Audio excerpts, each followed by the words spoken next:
I'm telling you the story of the first day where I became a clown. When I turned 50, I woke up in the morning and I said, I feel like being a clown.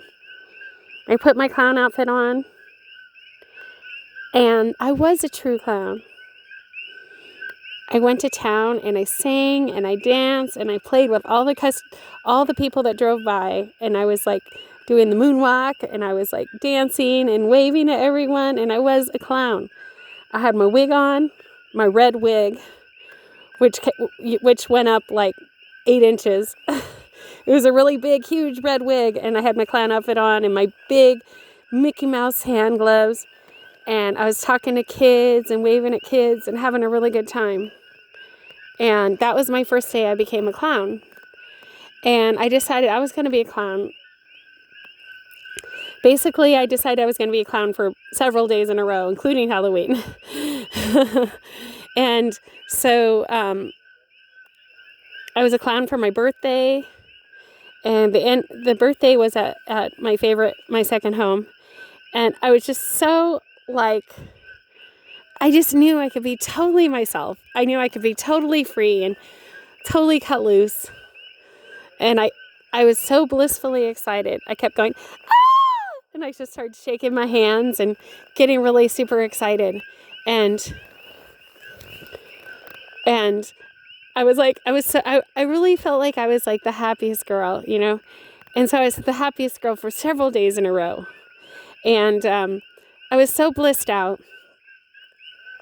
And I just kept laughing and just being so joyful. And I had friends and we had a bonfire. It was so really magical. Made new friends that night. And one of my friends I made that night, he was so cool. And he was a young guy, a real smart young guy, who designed video games and had several businesses and just was really clever and talented. And he's like, you remind me of my mom, because I was the same age as his mom. His mom was 50. So he said, you remind me of my mom. So basically, he wanted to take good care of me as a friend because I reminded him of his mom. So I hang out with him. He's like my buddy and everything. And we just had really fun. And he told me all about the different things he did. And like he said, he designed video games. And he was just really, really intelligent guy. And so that he was my birthday buddy. And, you know, we had all these people around. And we had like a baby face, a guy, we call him baby face, was there. And we just had a really good group around the bonfire and just had a super great night. And just, it was so much fun.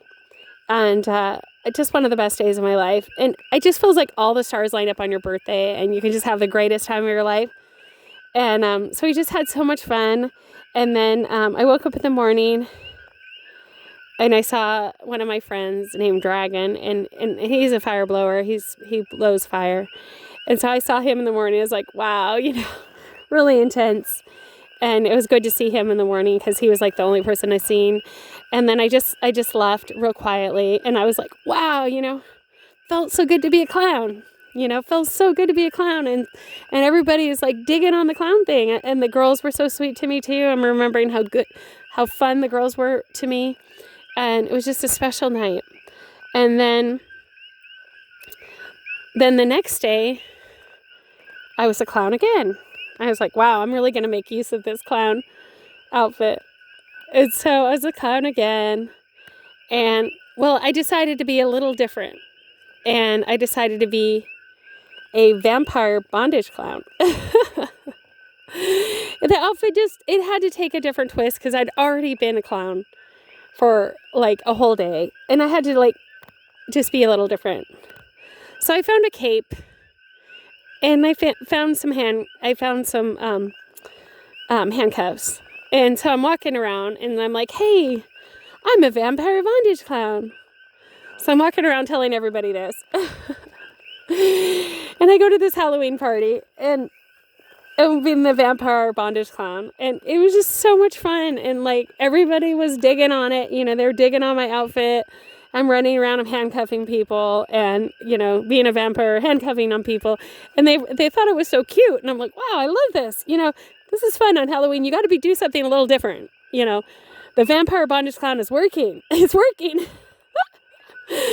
And so anyway, these two girls were loving the handcuffs. They were loving them so much. It's like they wanted to be handcuffed together. And I was just like, okay, girls, you can have my handcuffs. I had to give it up for some righteous girls. One of them had long black hair in the cornrow braids. And the other girl was so cute, and such a sweet little girl. And so I had to donate my handcuffs to them. And it was so much fun, and it was and then a group of us decided we were going to play some games, and so I met all these new friends, and we were playing games together, we're playing limbo and all this other fun stuff. Anyway, the vampire bondage clown really worked. And it did strike some curiosity amongst people that were special, amongst people that helped me find my true love. Just the curiosity of me having that costume and coming up with that costume struck some curiosity that helped someone else set me up on a date with my true love. So the vampire bondage clown did me some good, believe it or not. And it's amazing how things lead to another. And they just seen that I was, because normally in my regular life, I'm pretty conservative. And so they seen another side of me when I was a vampire bondage clown. They're like, whoa, this girl is different than I thought. So anyway, the happy endings come true. Aloha.